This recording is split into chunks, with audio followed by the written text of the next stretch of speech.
What's up, y'all? It's just Rhonda. Welcome to my channel. Hope everybody is having a lovely Tuesday. Good morning, T.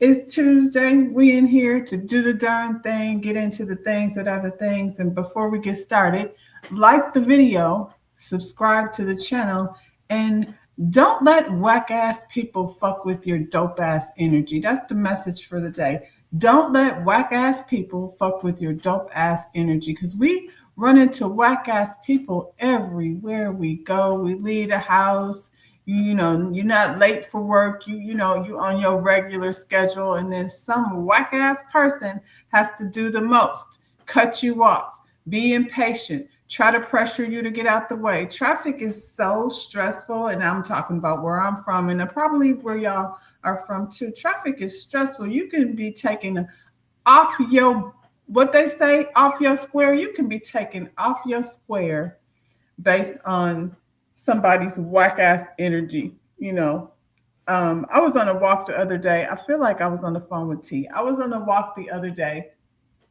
me and my daughter, and this lady has this ugly ass little dog that looks like some type of gremlin. And I have a dog, so I'm not that person that doesn't like animals, but she got her dog, this little ankle biter type thing, teeth, exposed, just one of those like dogs only another gremlin can love. I feel like dogs take on the energy of their owner, and she had some little nasty gremlin type energy in her dog. I don't know if it was nice or not. I didn't want to be bothered. All I know is she's letting her dog do his thing, her thing, whatever it was, and she got her retractable leash all the way across the sidewalk, so we can't walk past. You know what I'm saying? Without asking her to move out the way.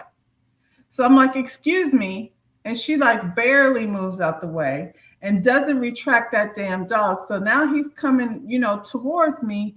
And I walked out the sidewalk, not because I was scared, but I just want to walk past. I don't want to have to deal with this ugly ass dog that you got on the leash. I'm going to keep on calling her dog ugly because it was ugly. So, I'm like backing all off the sidewalk, and she's like, he ain't going to do nothing. And in my mind, I'm like, I might kick the shit out of his ass. Sorry about it, but that's how I was feeling. I don't want to have to engage with your dog. I have 100-something pound pit bull. If I walk my dog past the sidewalk and don't hold him back and be like, don't worry, he ain't gonna do nothing, you won't feel the same type of way. So, just don't let, whack ass people fuck with your dope ass energy. That's what I'm on today. What are y'all on?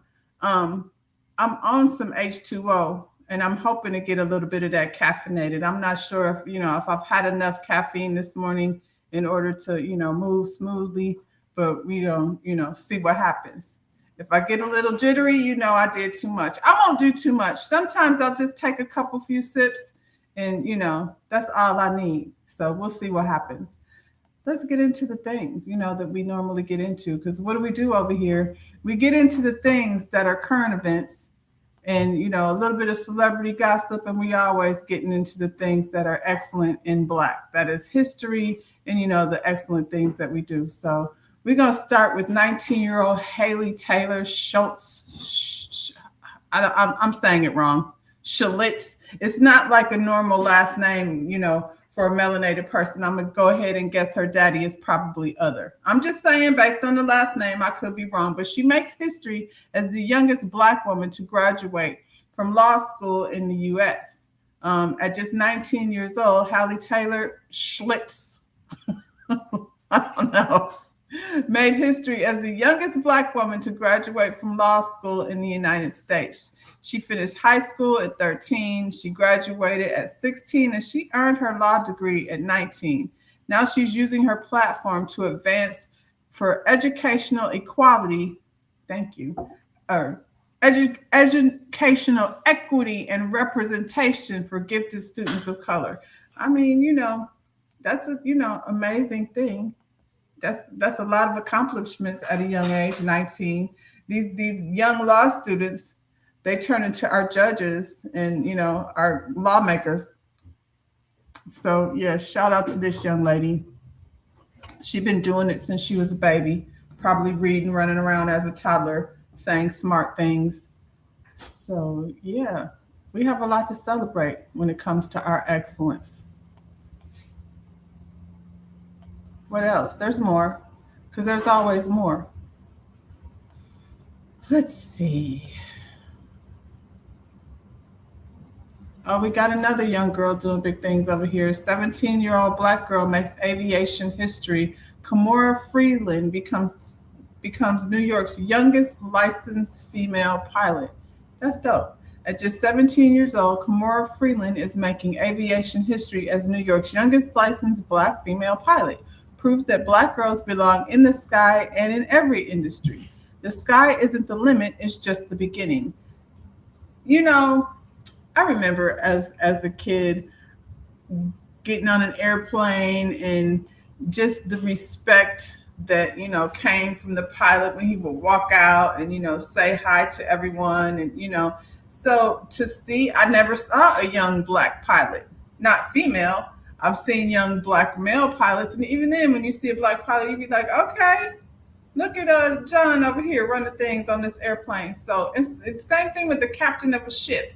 If y'all have never watched Below Deck, it's reality TV. But at the end of the day, Captain Sandy be parking the hell out of those yachts down to the Caribbean and Mediterranean or wherever they happen to be traveling to. So yes, young Kimura is to be celebrated. The sky's the limit. She repping Spelman College. So also shout out to Spelman, HBCUs. Jeff Bezos' wife, I just saw the other day, donated another hunk of money to another HBCU. So I think I'm going to go in and see like how many colleges and how much money she's donated this past year, or in the last year. How do y'all feel about this?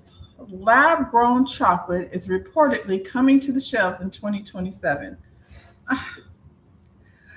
I feel like, I don't want it. If y'all wanted me to stop eating chocolate, then this was the best way to do it. Because I don't, once it's in my head, I'm going to feel some type of way about it. So I would appreciate if y'all go ahead and when y'all start putting these things on the shelves, make sure you let us know. Go ahead and throw that label on there. You like to label things. Go ahead and let me know if it's lab grown. A lot of y'all are not going to care. Y'all will say they put a lot of chemicals in it anyway. So what difference does it make? I don't know. Just, for many reasons, my instincts say don't do it. But the first sentence here, a new partnership between Belgian food ingredients company Puertos and California Cultured, a food tech startup in Western Sacramento. Food tech. What is food tech? Do those two things even go together? How does food and tech have anything to do with each other? So for right there, it's a problem. My insides they don't agree with that. They don't want any of that. It's not appealing. It's concerning. So yeah, this food tech startup in Western Sacramento aims to produce lab-grown cocoa. The companies say the technology could offer more sustainable and consistent alternative to traditional cocoa farming. Instead of growing cocoa on farms near the equator, scientists take cell samples from the cocoa plant with desirable flavor profiles and grow them into nutrient tanks. This sounds like an episode of Star Trek or something. The process allows chocolate-producing tissue to grow in days rather than months. Red flag. Days rather than months. It takes time. Love takes time. Food is love. Chocolate takes time. We can't make no chocolate in no days rather than no months. That just doesn't sit right with me. I'm going to call that a red flag. We're going to have to red flag our food. Just like we red flag relationship issues with red flag, we don't want any. The project is part of a broader push across the food industry to develop alternatives to conventional cocoa production, which has long faced criticism over labor exploitation. Oh, because they care about labor exploitation. I don't even know why they put that there. Supply chain issues and environmental challenges. I don't think they care about the environment either. So the fact that they put that there tells me that they're trying to pander to a certain group of people who care about environment and, people, like most of us do. However, the technology still faces several hurdles, including FDA regulatory approval. That's not going to be a hurdle. FDA passing everything. Now, if y'all can show them the money, even if it's in the long term, they're going to say yes. Consumer acceptance, like I said, some will, some won't. I'm not in. The high production cost. Lab grown cocoa currently costs more than traditional chocolate because large scale production has not yet been achieved. So they can't do it until we start to consume it. And they're saying they're going to throw it out there in 2027. So when you get this lab grown chocolate, please label it so we know, we don't want any. And for all of y'all food researchers and things out there, go ahead, come on to TikTok and, show us the ho-hos and Hostess cupcakes. I'm not blaming Hostess. I don't, I'm just using them as an example of places where they might be throwing this fake chocolate that's been grown in the lab for days. If successful, cultured cocoa could reshape the $120 billion global chocolate industry. Chocolate right now is a $123 billion industry, offering a climate-resilient supply of cocoa while raising questions about the impact on farmers who currently depend on cocoa production for their livelihood. So do y'all care about the people or do you not care about the people? One thing they don't care about is some farmers. I'm not big on chocolate, but it's brought some farmers market. Brought from the farmers market. I guess that's where it'll be getting the chocolate from now on. Yeah, we're gonna have to really be going to farmers markets for everything. When I first moved here, which was more than 20 years ago at this point, but we used to have cows everywhere.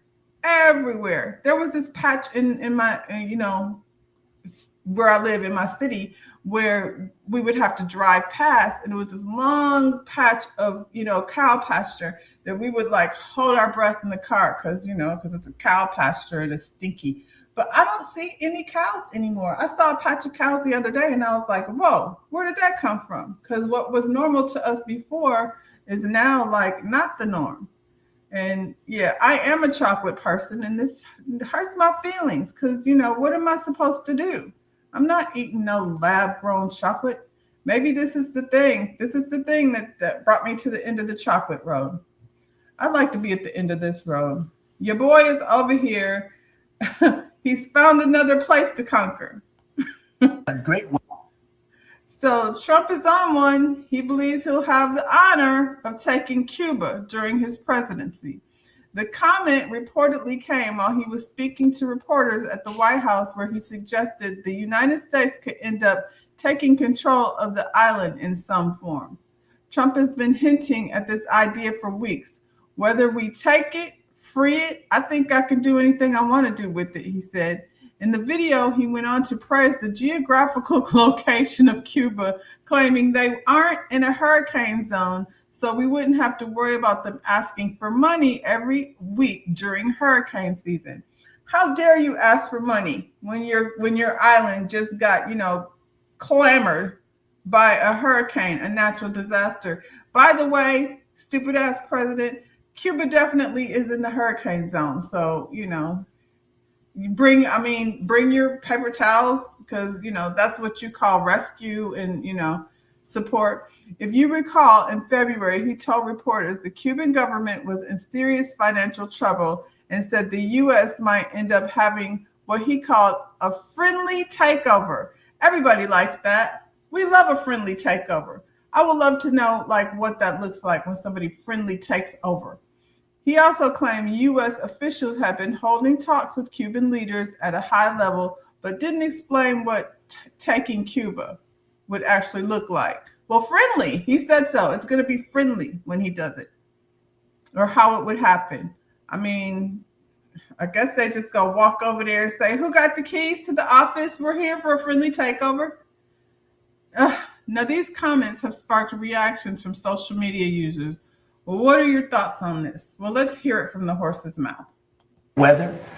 They're not in a hurricane zone, which is nice for a change, They won't be asking us for money for hurricanes every week.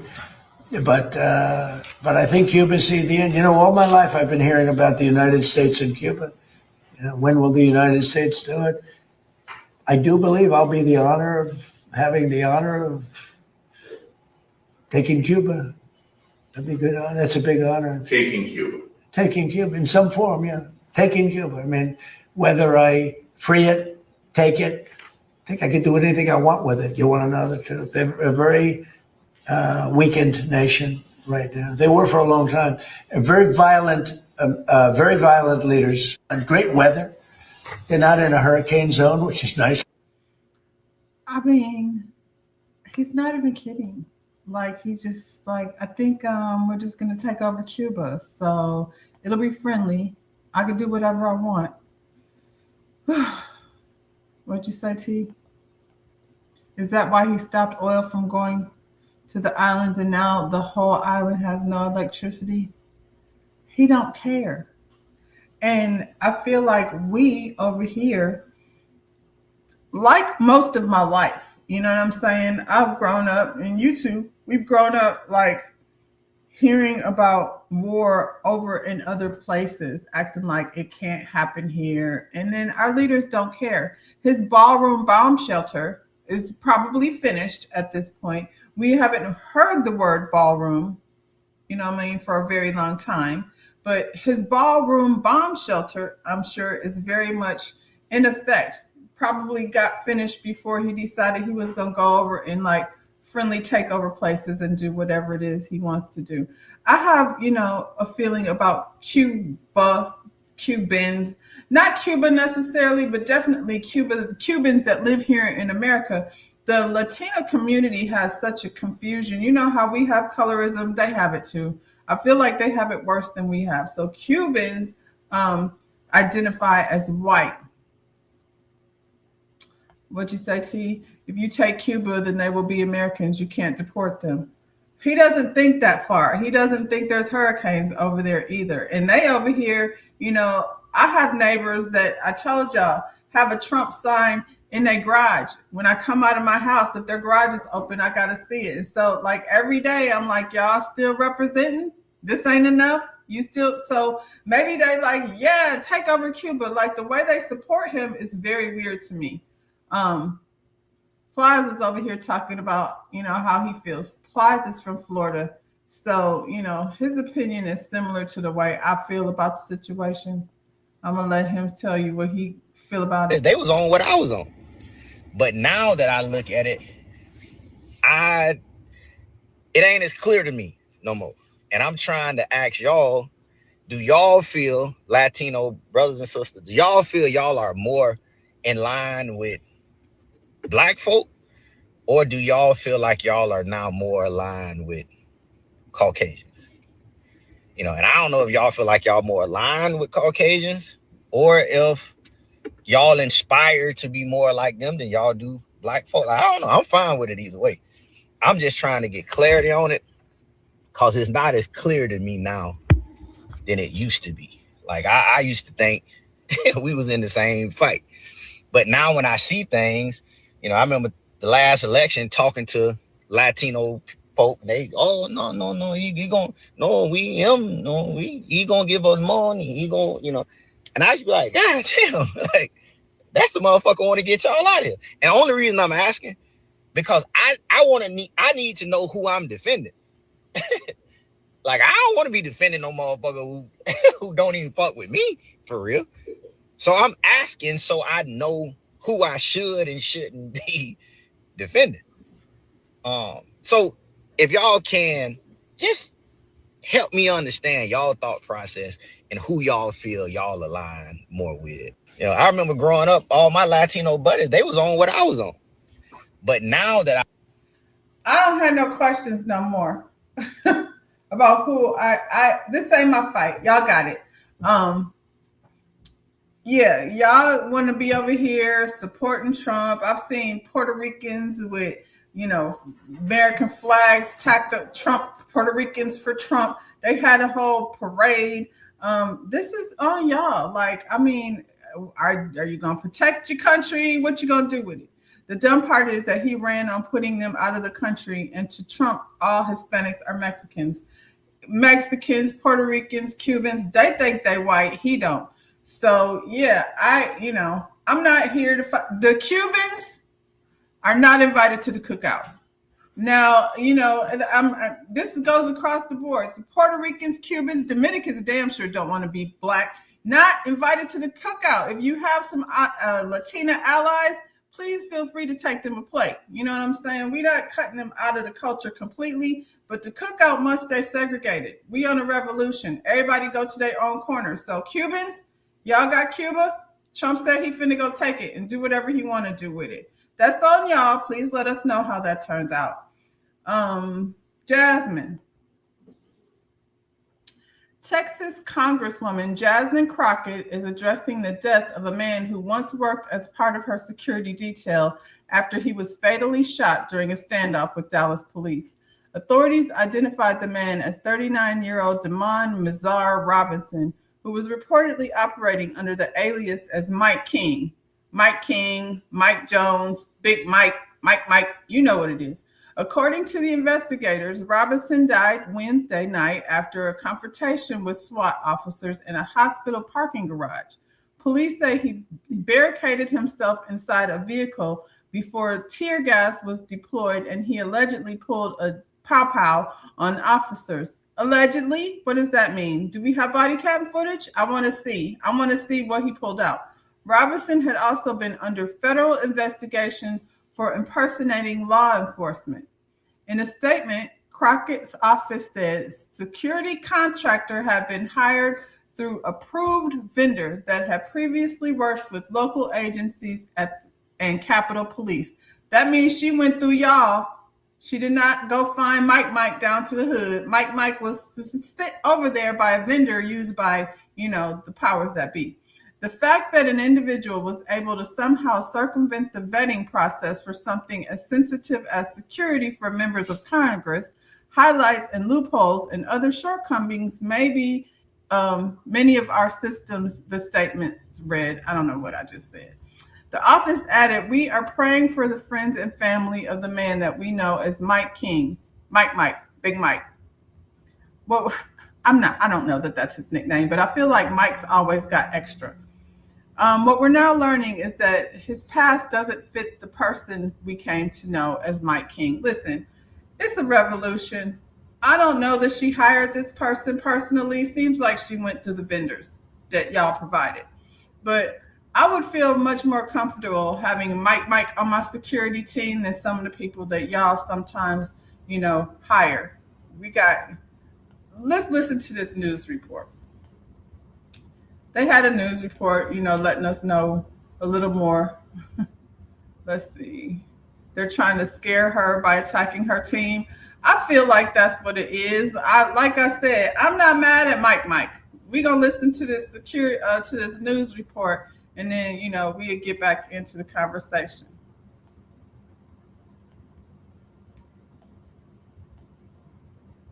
Oh, I can't hear it. Last week exclusively through our JD Miles. Her office now acknowledging a convicted felon who was a wanted fugitive when he was killed by police last week did work on her security team. And Dallas police have also released body cam videos that show the shooting of that man who they say illegally masqueraded as a law enforcement officer for years. He was her right-hand man. He was her bodyguard.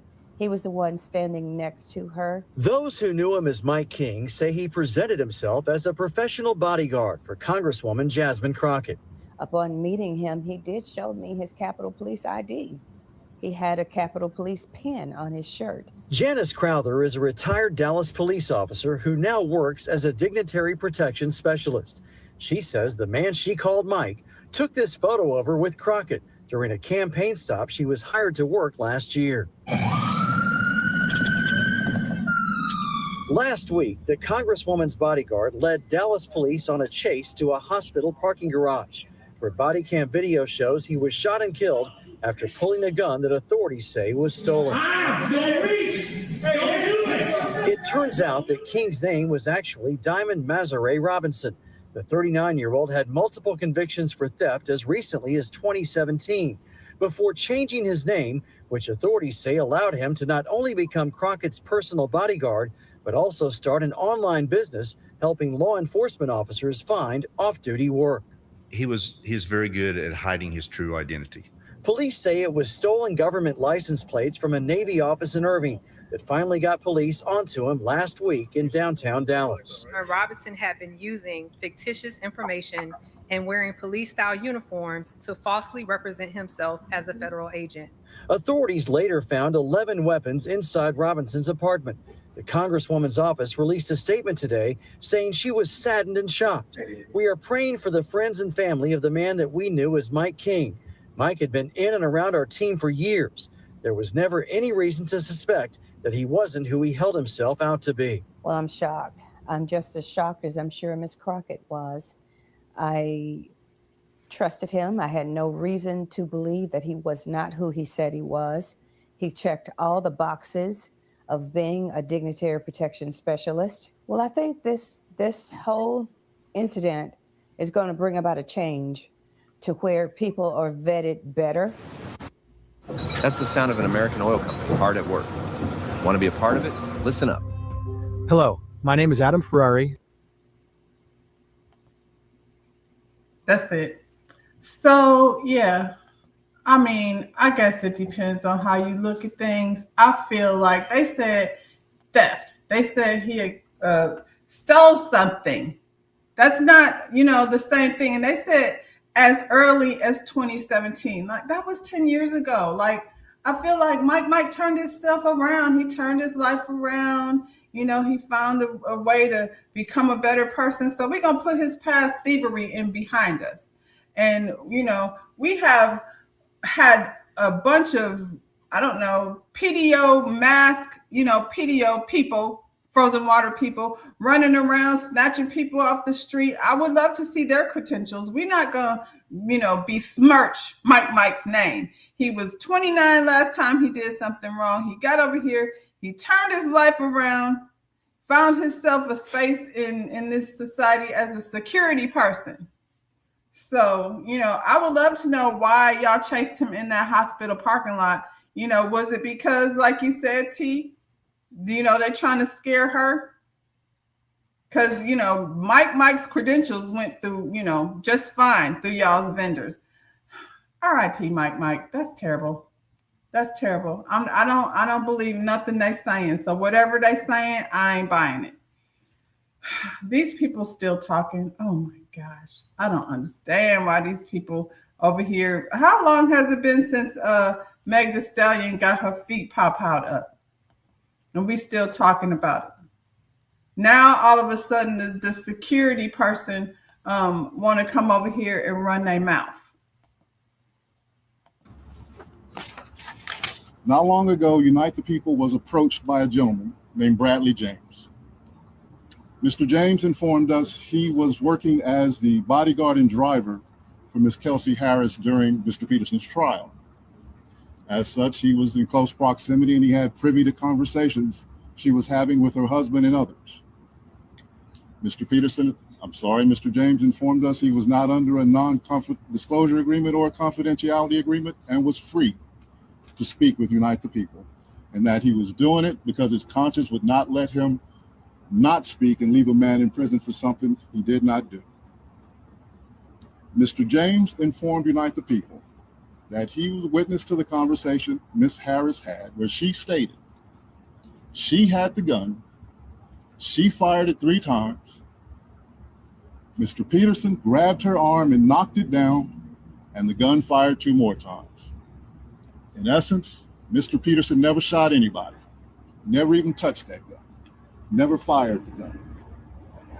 This statement aligns with the statement of the only non-party witness to the case, Mr. Sean Kelly, who at trial testified he saw 2 women fighting, 2 men break up the fight, 1 man grabbed the other one's arm. Gunshots came from the passenger side. Passenger side is where Ms. Harris was sitting. This further iterates that Mr. Peterson did not shoot Miss Pete, did not shoot at Miss Pete, or did not assault Miss Pete. It's just another irregularity in a list of irregularities in this case. For example, there were 3 potential suspects in the car that night, and yet the only DNA sample was taken of Mr. Peterson, even though unknown DNA was found on the gun. Why wasn't Miss Harris's DNA taken? Or was it taken and the information simply never given to the defense? Why wasn't the driver of the car, Mr. Jaquan Smith's DNA taken? Or was it taken and again, simply not given to the defense? Not long ago, Unite the People was approached by a gentleman named Bradley James. Mr. James informed us he was working as the bodyguard and driver for Miss Kelsey Harris during Mr. Peterson's trial. As such, he was in close proximity and he had privy to conversations she was having with her husband and others. Mr. James informed us he was not under a non-disclosure agreement or a confidentiality agreement and was free to speak with Unite the People, and that he was doing it because his conscience would not let him not speak and leave a man in prison for something he did not do. Mr. James informed Unite the People that he was witness to the conversation Miss Harris had where she stated she had the gun, she fired it 3 times, Mr. Peterson grabbed her arm and knocked it down, and the gun fired 2 more times. In essence, Mr. Peterson never shot anybody, never even touched that gun, never fired the gun. This statement aligns with the statement of the only non-party witness to the case, Mr. Sean Kelly, who at trial testified he saw 2 women fighting, 2 men break up the fight, 1 man grabbed the other one's arm. Gunshots came from the passenger side. Passenger side is where Miss Harris was sitting. This further iterates that Mr. Peterson did not shoot Miss Pete, did not shoot at Miss Pete, or did not assault Miss Pete. It's just another irregularity in a list of irregularities in this case. For example, there were 3 potential suspects in the car that night, and yet the only DNA sample was taken of Mr. Peterson. Okay, so good morning, Motown investor. Yes, I'm not a journalist, Portia.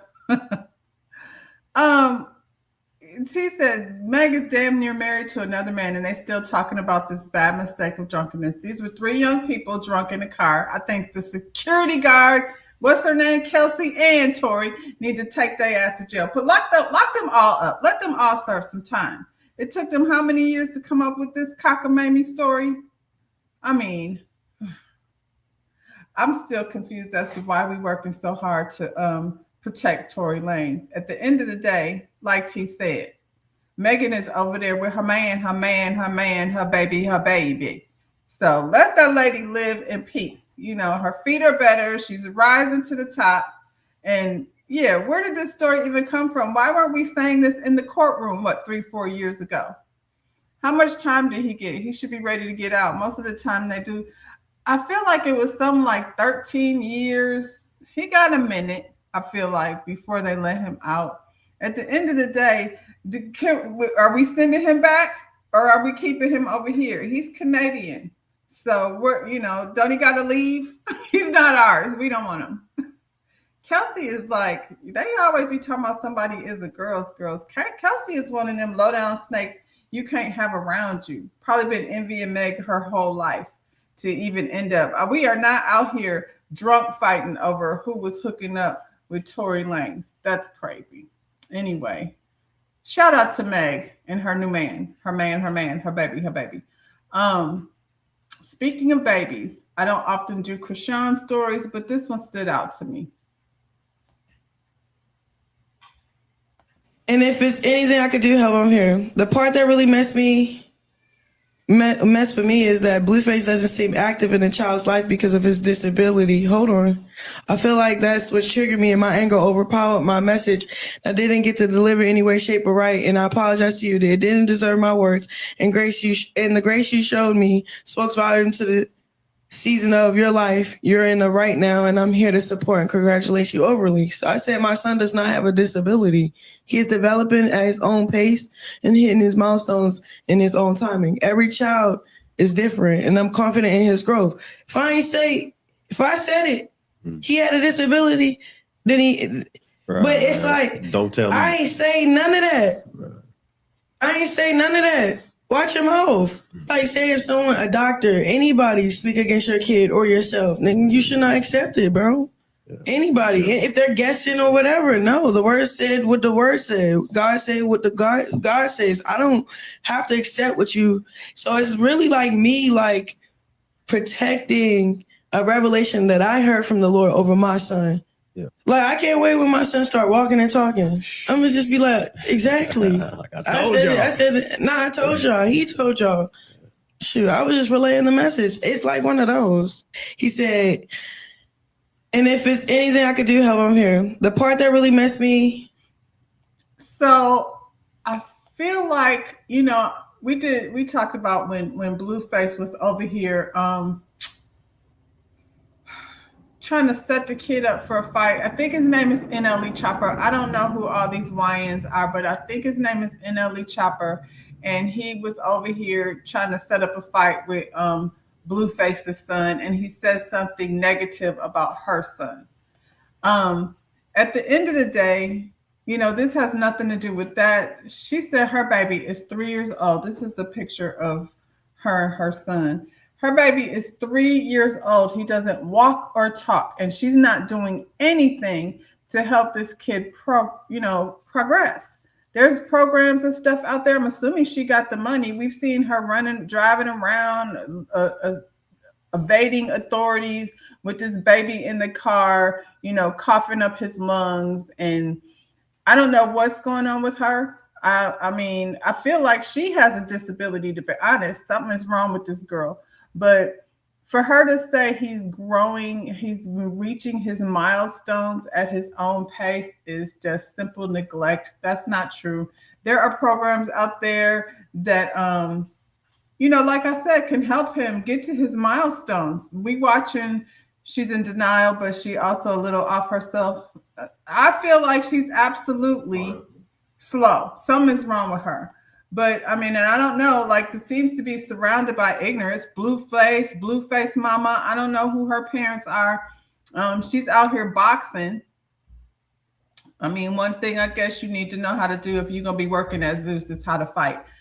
But she's got issues with that guy, Lemmy, over there. So I don't know if she's even working. Maybe boxing is what she's doing. But definitely, this is not an example of him meeting his milestones at his own pace. Some of us have been watching Married to Medicine with Dr. Mimi and her husband, Steve, and the challenges they're having with their son, dealing with autism. So we don't know what this baby's issue is, but, we watched her, fighting physically with this clown Blueface while she was pregnant. So, yeah, it's sad. Poor thing, poor baby. He don't have no guidance. She doesn't have any guidance, and doesn't seem like she's gonna get any help for this baby, because in her mind, she's following whatever scripture it is that what the Lord said. And that's another thing she's been doing lately, is now she's all religious, and child, it's a mess. Prayers for the baby. Somebody get both of these people some help. Seriously. Speaking of help, this chick need help too. Something wrong with her. So I don't know if y'all love Island. I did watch this season of Love Island, and a judge has reportedly signed off on a temporary restraining order against Love Island star Huda Mustafa after her boyfriend Louis Russell's ex-girlfriend claimed Huda threatened her and showed up at her home. According to court documents obtained by TMZ get it done, won't they? Louis Russell's ex, Nicole Oliveira, good grief, went to court and asked for protection, alleging Huda made disturbing threats and tried to break into her Los Angeles apartment building. Huda over there trying to break in somebody's house. Nicole claims Huda swore on her daughter's life that she was going to unalive herself, and then allegedly made that what she described as a terrifying threat towards Nicole, her daughter, and Nicole's son. In filing, Nicole says the situation escalated when Huda allegedly showed up at her building and threatened to knock the doors down. Okay, girl. Police reportedly were called at the time, but TMZ says LAPD told them that they have no official record of the call. What? There's a real report. Police reportedly called at the time, but TMZ, that don't mean nothing, child, because this lady, these two are celebrities. And so I'm not, I don't know. We don't know. Nicole also claims Huda has continued harassing her on social media and says the alleged behavior has left her fearing for both her own safety and her son's life. A judge has now granted a temporary restraining order, which bars Huda from coming within 100 yards of Nicole, her son, and their home. Now, I mean, seems like these two girls are fighting over this dude, Lewis. Huda, she also smoked and drank throughout her pregnancy. You talking about Krishan? Yeah, she has to take responsibility for, the behavior she was exhibiting during her pregnancy. Huda was over on Love Island being aggressive, cussing the man out that she likes. She got a type. All of the guys that she likes look like this. She like a El DeBarge looking dude. Don't judge me. I love El DeBarge too, but he's the only one. I feel like maybe the mother of his child could be putting a little sauce on it. But from what I heard out here on these streets, Huda flew her behind from Carolina somewhere to LA. So she didn't just come over there. She got on a plane. So I guess, I don't know where this man lives. I don't know if he lived in LA or if he lives, wherever. Maybe she was just there. Maybe they all live in LA. I don't know the details on that. But what I do know is she did go over to this girl's apartment, bamming on the door in the middle of after midnight, I believe it was, and looking for this guy. Who is he over there visiting his son at 1:30 in the morning? Like I said, it seems like these two girls are fighting over baby daddy. But Huda, baby daddy has to be around his son. So now anytime he visits the son, you can't be around. He can't go nowhere with you with the child. I mean, y'all are creating an issue, y'all meaning Huda. And like I said, probably this girl too. Like, I feel like it's a little bit of spiciness on both sides. A lot of times these girls, hey, good morning, Lotus Egyptian Flower. I feel like a lot of times these girls, like your Huda and your Cardi B, they feel like they're better or more important or in some type of hierarchy in terms of where they stand with the man because they're the current and they're a celebrity of some sort. Not that she's, Cardi B famous, but she's pretty damn. See, Huda was the star over there that season. That's what they wanted. They had no idea that your girl Alondria was going to come over here, kick through doors and be beautiful everywhere she goes and classy and an HBCU graduate and took a bit away, with the white boy prize because, he's an all-American. Everybody wanted him over there down to Love Island. Huda came to Love Island. And a lot of these girls do this, and it drives me nuts. They get over on these shows, and then I'm a mom, and I'm doing this for my daughter. And then she proceeds to lick whipped cream off of the people, challenges. And they a whole lot of nasty open mouth tongue kissing over there on Love Island. I can only do so much of Love Island. And so, what's up, Ja Tony? But she was definitely exhibiting these behaviors over there, like possessive and entitled and spoiled. And so she's let it roll off into her real life. So now she over here, she got a restraining order against her. So if Lewis decides to take himself over to his baby mama house, she can't come over there bamming on doors to try to find out where he at. People said 100 yards away from them. On to other relationships news. Todd and Candy have settled. It's over. It's a wrap. I'm glad about this. This is one couple I didn't want to see, them, ripping each other apart in the public. And I feel like now that the divorce is final, they have come to some conclusion. Candy was on Sherry Shepherd, And she was saying that a lot of the stuff that we have been hearing has been the lawyers and not so much her and Todd. Now, I'm going to go ahead and say I do believe, obviously, there's some tension with people getting a divorce, especially when so much money is involved. So after a few seemingly messy months of back and forth between Kandi Burruss and Todd Tucker, the former couple has reportedly settled on their divorce details. According to TMZ have their nose all up in the streets. Good grief. According to TMZ, the exes notified the court on March 11th that they had worked out a final settlement. By next week, they were instructed to provide paperwork highlighting the details of things like child support. Kandi first broke the news of the split back in November. Initially, Kandi just wanted joint custody of the kids, but Todd asked for primary after citing Candi's work in New York as the reason. In return, she requested sole custody. Then followed reports that Todd was living in guest house for free, which Todd claimed was only because he had his things moved out with his knowledge. Now, we don't know the exact details of their settlement, but it's good to see it's over.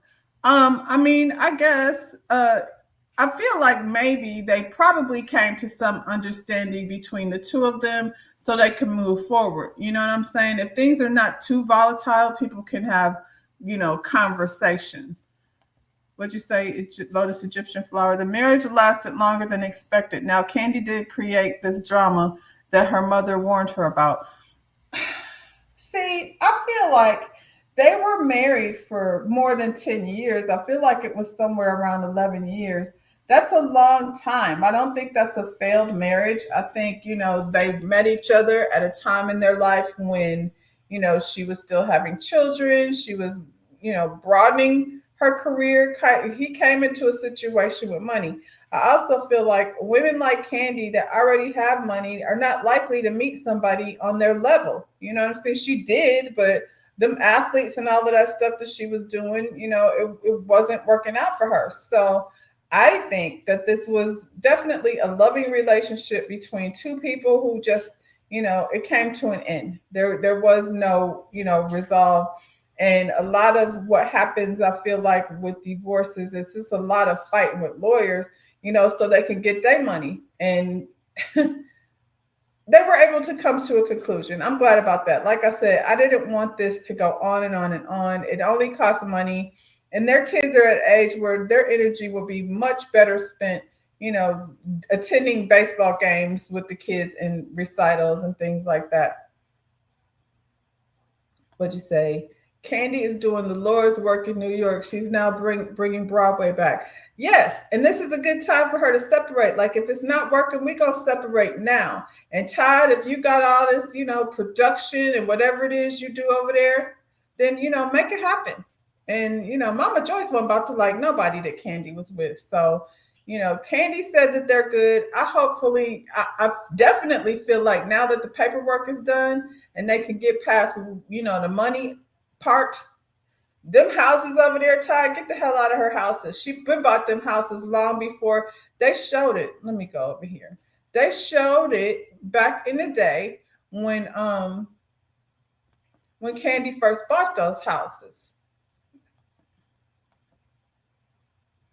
We got a little of them being salty. Here we go. My new house is actually two houses. The master bedroom in this house is way better than the master in that house. They are. It's bigger as hell. Y'all can actually turn this into a humongous theater room, but it'll be like loungy beds and stuff. Just a lot of work. I just keep thinking about that. I feel sorry for you. Almost like it's gonna be a long-term thing, So, yeah, it's fun for you, I guess. It ain't fun for me, okay? It stresses me out. Kim is my girl, but I'm not really feeling some of the remarks that she's making. I mean, I don't know if it's because right now I'm living in my dream home and her dream home is turning into a nightmare. Go ahead, it's more to see. More? Yep, this swimming pool. Indoor pool. Well, we remember all of that. Look, Kandi got two houses. Kim don't have one. Kim is over here. Kim is over here. Sorry about the background.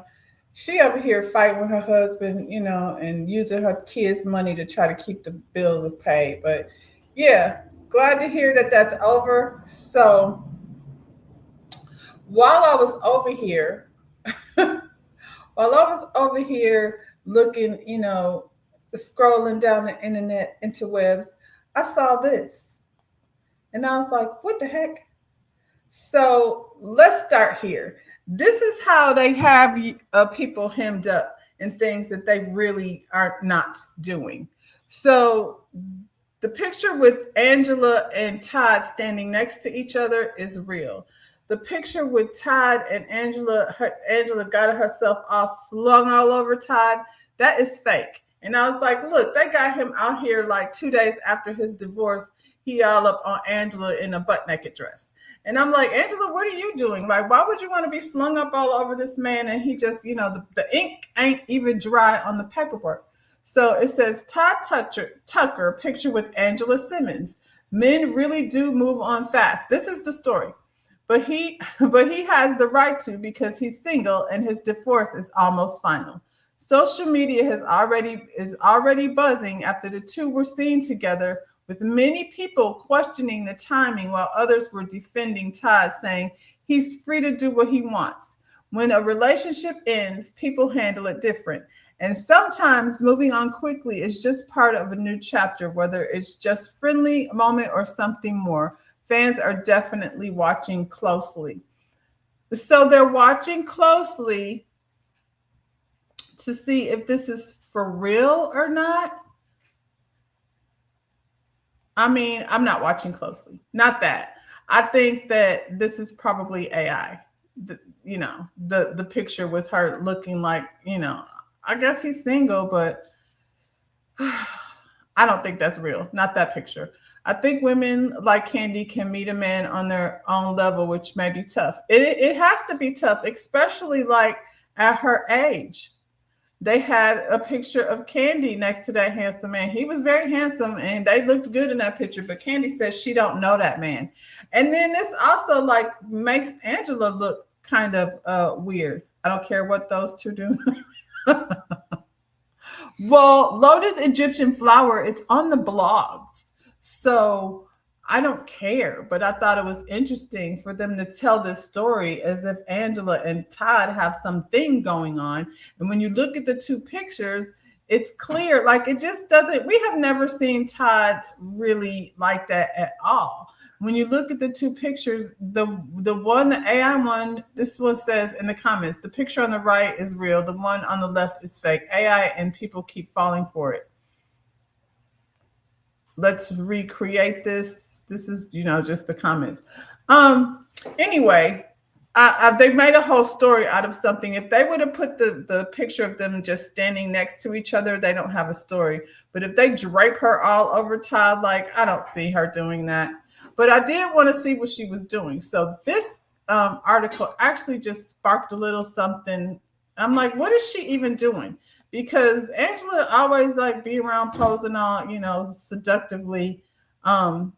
And I haven't seen her with real business since her and her sister had the little tennis shoes. So this is what Angela is actually doing. And I was like, oh, okay. Just in case y'all were wondering, Angela is in the studio with Hitmaker, and he's a legitimate producer. So this is what they're doing over there. I'm showing y'all a different side. I'm in the studio today with Hit. We're listening to our tracks, and yeah, y'all just here for a ride today. I don't want to do too much with her in this music. I want to get flagged.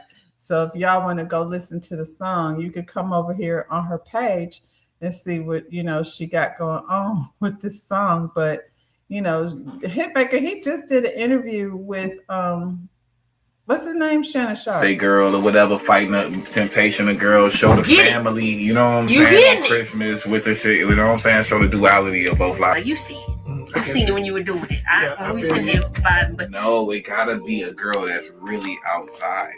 What you want? Get a girl outside? We just go ahead and get a girl outside. Nah, you gotta play the role. You ain't gotta medicate. I'm talking shit on that, but like you gotta play the role. You should be toying with the thought of what these both lifestyles is, and then good girl trying to decide outside. Yeah. I think it's a lot of peer pressure just from other women too. So it could be like girls calling, "Girl, we outside." And they're want you to be white in the house. He wants you to sit your ass he down. hitting you too, but you're tug of war between. Come on, see how like this is coming together. I like that. But I think it is a holiday track. You might be right about that. It's because that's around the time, and that's like family feel good stuff. Then put your son in the video with a God, stunt daddy. give him whatever, that. Yeah. That'd be hard. I like that timeline. That give us enough time to get it out, do the video, get creative. But I love that song. So Angela's in the studio, and she's not by herself, y'all. She got Hitmaker, making beats and things, and then she's over here with Jadakiss co-signing. Water and fire make the steam work. Play it nice and loud. Yes, turn it up. They keep playing this song. I mean, in my opinion, I'm not particularly feeling it. So Todd, which has had me over here, I was like, what is this event even? So Sunday morning gratitude, what a night. My listening party pinched me. So many thank yous to so many dope people who helped me make this event happen. So she was at her listening party. This is where Todd was, at her listening party. He's in the industry. She's over there in the ATL. And, she having a little party to celebrate her new single with Jadakiss. Jadakiss has a feature on it. So, when you're Angela Simmons, you can get, all the people you need to come show up on your project. And yeah, what do y'all think of that? Are y'all here for Angela's album? When will these people grow up? Auto-tune, because we already know she can't sing. Wonder where this came from, though. Like, all of a sudden she's out here. What y'all been saying a lot. Reverend needs to baptize Angela again. Well, I mean, it's always the preacher's kids that be out here doing a lot. Auto-tune, because we already know she can't sing. She in the studio with Hitmaker.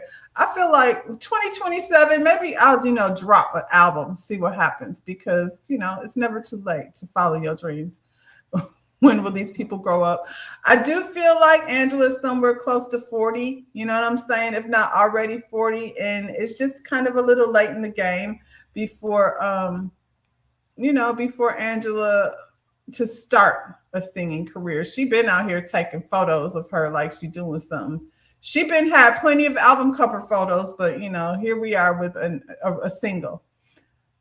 I don't know. I think Romeo was right about Angela. Was he? I can't remember what he said.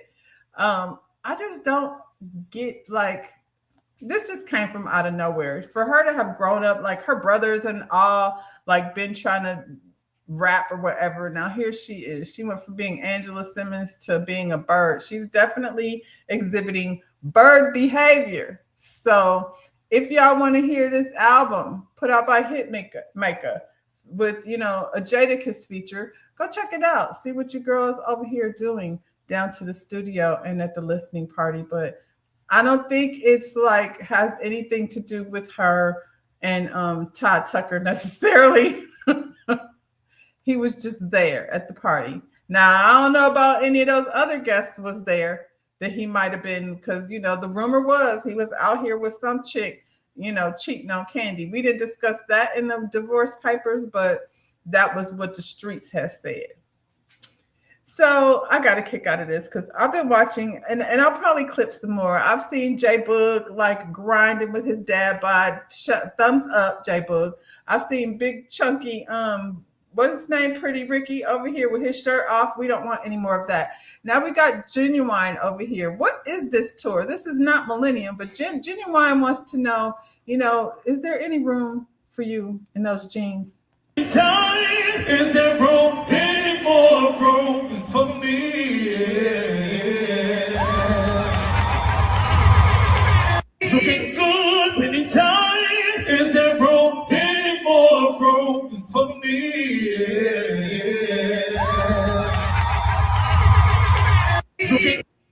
What they do, if I send you this video, that means I did that. I don't know. I gotta figure it out. That's Genuine. So if you want to see Fat Pretty Ricky, dad bod cute J-Boog over there, J-Boog. Oh, you know who else? Young Jock in the club is going down. I don't know what he was doing, but he been in the gym. It's been going down in the gym with Young Jock because he is looking really good. Let's end the day with a positive note.